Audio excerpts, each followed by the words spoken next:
ओम साई राम। बीच में मैंने एक वीडियो अपलोड किया था,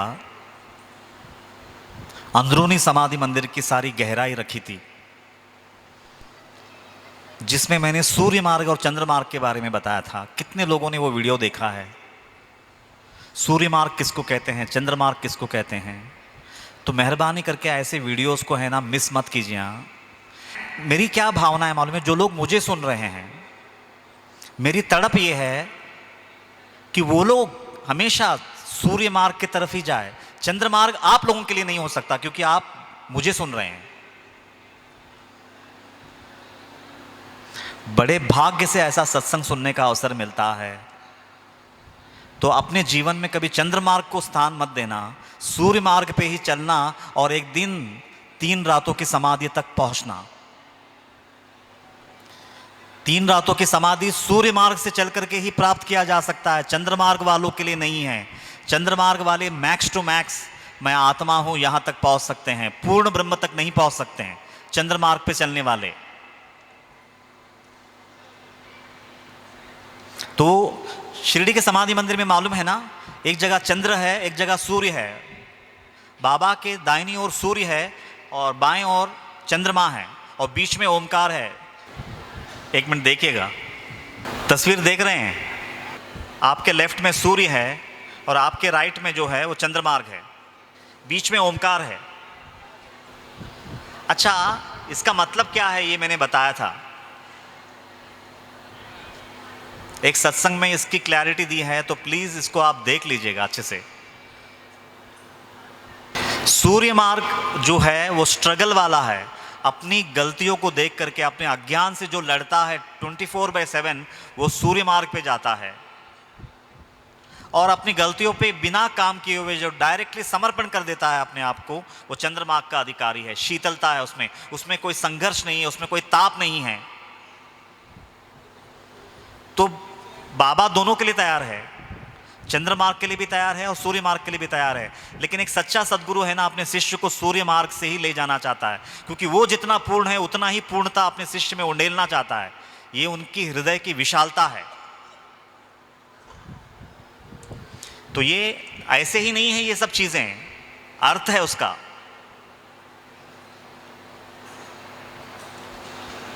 सूर्य मार्ग से पहुंचने के बाद ही वो ओमकार का रहस्य खुलता है। अभी देखिए, 3 दिन की समाधि हम लोगों की नज़र में तो मालूम है कि बाबा ने ली थी, लेकिन वैसे ही 3 दिन के लिए गुरु नानक भी पानी में चले गए और पानी में जो डुबकी लगाई वो उठे ही नहीं।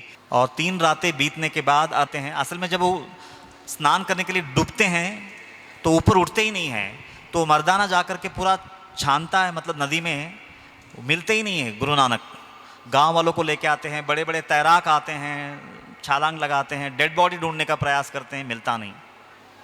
और फिर हार मानते हैं कि शायद बह गया नदी में किधर, ऐसा मान करके छोड़ देते हैं। और वापस 3 रातों के बाद अर्ली मॉर्निंग में जब स्नान के लिए आते हैं उनका शिष्य मर्दाना, तो देखते हैं कि गुरुदेव फिर से मतलब पानी पे से ऊपर उठ रहे हैं।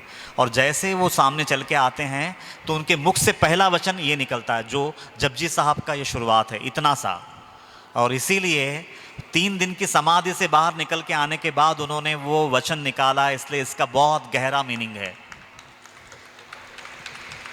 बहुत गहरा मीनिंग है। और दूसरा, जीसस फ्राइडे के दिन उनको क्रूसीफाई किया गया और दुनिया के नज़र में उन्होंने अपनी जान दे दी क्रॉस पर। उनको ले जाया गया, एक गुफा में वो शरीर को ढक के रखा गया। और 3 दिन के बाद जब वापस, उनका उस ज़माने का कुछ रिवाज था कि 3 दिन के बाद इनको गाड़ देंगे, तो जब उनको गाड़ने के लिए गए देखा तो वहाँ पे वो शव था ही नहीं, डेड बॉडी थी ही नहीं।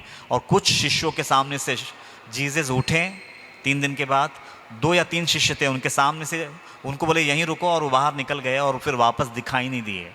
तो मतलब उन्होंने भी 3 दिन के बाद वापस जी उठे थे, मतलब जीसस भी। तो मतलब बाबा अकेले नहीं है 3 दिन की समाधि में जाने वाले, हाँ, गुरु नानक साहब भी हैं और जीसस भी हैं।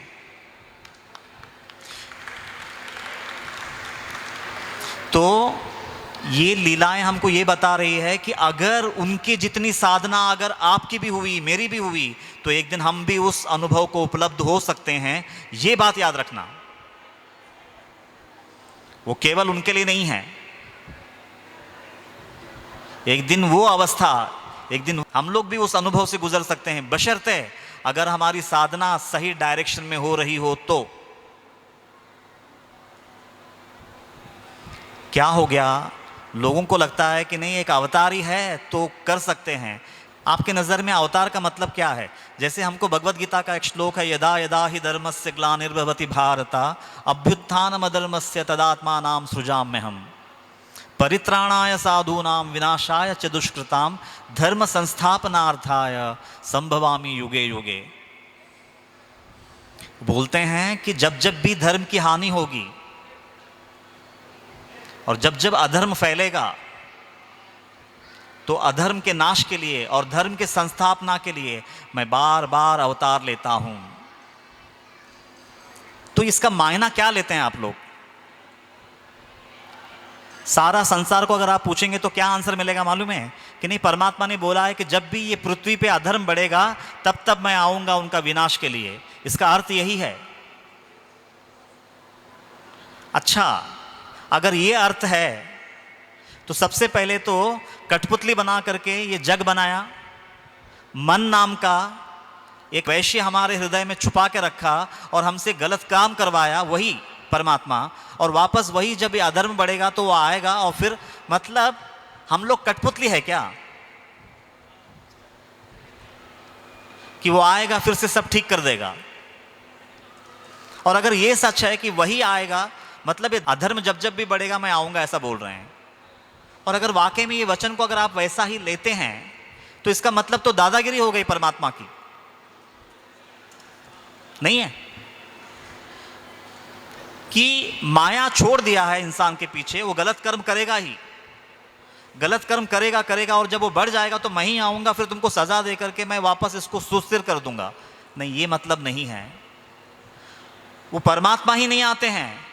हकीकत में हमारे भीड़ में से जो साधना कर करके सूर्य मार्ग से जाते हैं, समझो उस अवस्था को पहुंचते पहुंचते अगर कहीं बीच में उसका प्राण पखेरु उड़ गए तो वही बंदा अगले जन्म में अवतार बन करके आता है। ये एक व्यक्ति ही आता है। अगर वही जाकर के वही आता है तो फिर तो यार ये संसार क्यों बनाया फिर आपने? फिर अद्वैत सिद्धांत का क्या मतलब है? अद्वैत सिद्धांत का फिर तो कोई मतलब ही नहीं है। फिर तुम क्यों बोल रहे हो कि जीवात्मा ही परमात्मा है? अगर आप ही आएंगे, आप ही सबको मतलब ठीक करेंगे, तो फिर जीवात्मा का हक क्या है? उसकी औकात क्या है? फिर आप ये वचनों को काट दीजिए, अद्वैत जैसे शब्द को आप अपने ग्रंथों से उड़ा दीजिए।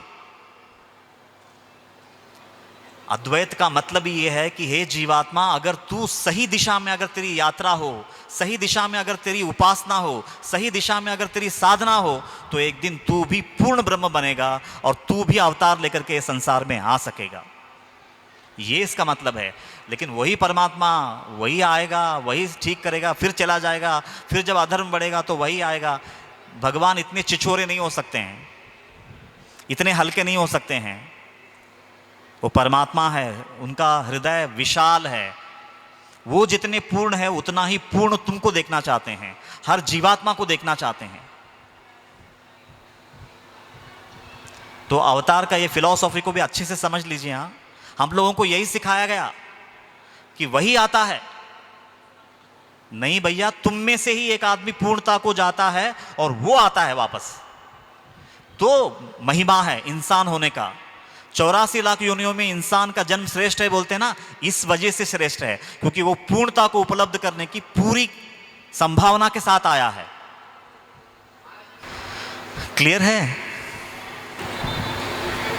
मैं कुछ अलग बातें रख रहा हूं आप लोगों के सामने, उम्मीद करता हूं आप पचा पा रहे हैं, क्योंकि सारी दुनिया जो बात करती है वो ऐसी ही करती है कि वही जाता है, वही अवतार लेता है, वही आकर के। अगर ऐसा है, मैं एक बात बोलता हूं, तो देखिए साईं बाबा, अक्कलकोट स्वामी समर्थ और गजानन महाराज, ये तीन अवतारी पुरुष समकालीन हैं, 10 साल के गैप में तीनों आए हैं, तो फिर तीनों को एक ही वक्त आने की जरूरत क्या थी? 100 साल के गैप के बाद एक एक आता ना। इसका मतलब वो तीनों ही पिछले जन्म में जब वो साधारण जीवात्मा थे तो उन्होंने इतनी साधना की कि जब उनकी साधना परिपक्व हो गई तो तीनों एक ही साथ धमक पड़े इस संसार में। इसका मतलब ये है। बहुत गहरी बात है। मैं नहीं जानता आप लोग कितने समझ पा रहे हैं।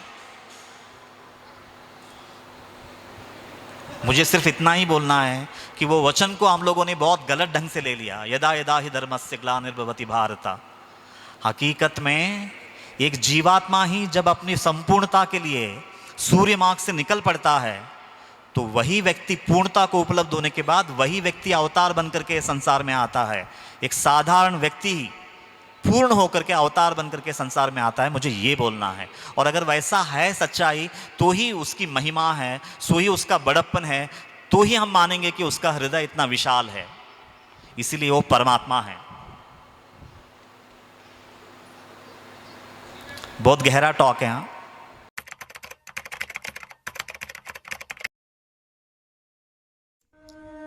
मनोहारिणी शापताप निवारिणी अज्ञान नाशिनी मोक्षदायिनी परम कल्याणकारिणी सच्चित आनंद प्रदायिनी अनंत कोटि साई नाथों की जननी साक्षात साई स्वरूपिणी ग्रंथराज श्री साई सच्चरित दिव्य ग्रंथ की जय।